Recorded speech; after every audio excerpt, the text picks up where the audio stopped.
శ్రీమద్ రామాయణము 32వ సర్గము. కుశనాభుని కుమార్తెల వృత్తాంతము.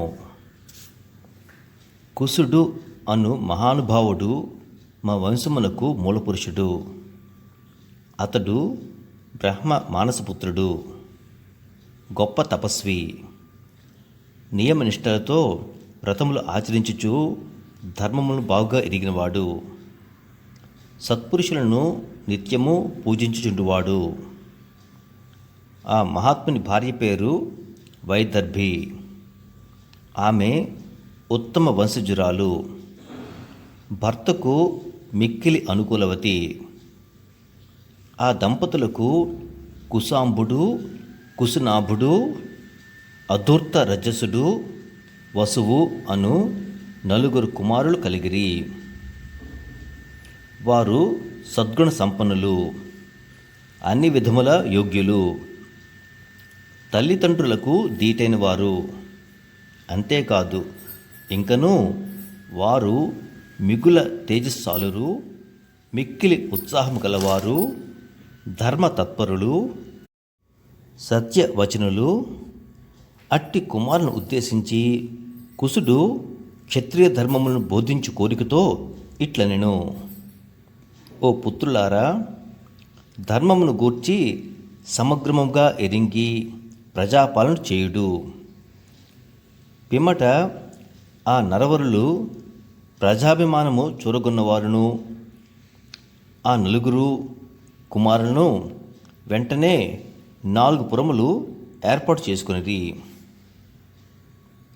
మహా తేజస్వి అయిన కుశాంబుడు కౌశాంబిపురమును, ధర్మాత్ముడైన కుశనాభుడు మహోదయము అను పట్టణమును, రాజకుమారుడైన అధూర్తరజనుడు ధర్మారణ్యము అను నగరమును, వసువు అను రాజకుమారుడు గిరివ్రజము అను మహానగరమును నిర్మింపచేసిరి.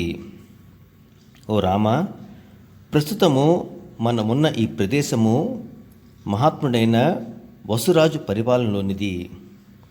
దీని చుట్టూను 5 పెద్ద పర్వతములు విరాజిల్లుచున్నవి. సుమాగతి అను నామాంతరము గల సోణ నది మిక్కిలి రమ్యమైనది. ఇది మగధ దేశమునందు అన్ని ప్రాంతములలో ప్రవహించుచు ఈ 5 పర్వతాల మధ్య మాలవలే శోభిల్లుచున్నది. ఓ రామ, ఈ సోణ నదమే మహానుభావుడైన వసురాజు రాజ్యమున తూర్పు నుండి పడమరకు ప్రవహించుచు తనకు ఇరు పార్శ్వముల యందును గల పంట పొలములను సస్యశ్యామలమనర్చుచున్నది. ఓ రఘురామ, రాజర్షి అయిన కుశనాభుడు ధర్మాత్మురాలైన తన భార్యయగు ఘృతాచి యందు 100 మంది కన్యారత్నములను సంతానముగా పొందెను. ఆ కన్యకామణులు రూప యవన సౌభాగ్యవతులై పువ్వులను, చందనములను, తిలకములు మొదలగు వారిని చక్కగా అలంకరించుకొని వర్షాకాలపు మెరుపు తీగల వలె ఉద్యానవనముకు విచ్చేసిరి. చక్కని ఆభరణములను ధరించిన వారే అందరూ గానములతో, నృత్యములతో, వీణాది నాదములతో పరమానంద భరితులైరి. సాటిలేని రూప సౌభాగ్యములు కల ఆ సర్వాంగ సుందరులు ఉద్యానవనములకు వచ్చి మేఘముల మధ్య తార్ల వలె విరాజిల్లుచుండిరి. సర్వ సద్గుణ సంపన్నులైన వారి యొక్క రూప వైభవములను, లావణ్యముల మిసమిసలను గాంచి సర్వత్రా సంచరించు వాయుదేవుడు ముగ్ధుడై వారితో ఇట్లనెను: నేను మిమ్ము కోరుకొనుచున్నాను. మీరందరూ నన్ను భర్తగా స్వీకరింపుడు. మానవ రూపంపై మమకారము వీడుడు, దీర్ఘాయు పొందుడు. సహజముగా యవనము అస్థిరమైనది, మానవులలో ఇది మిగులు చంచలమైనది.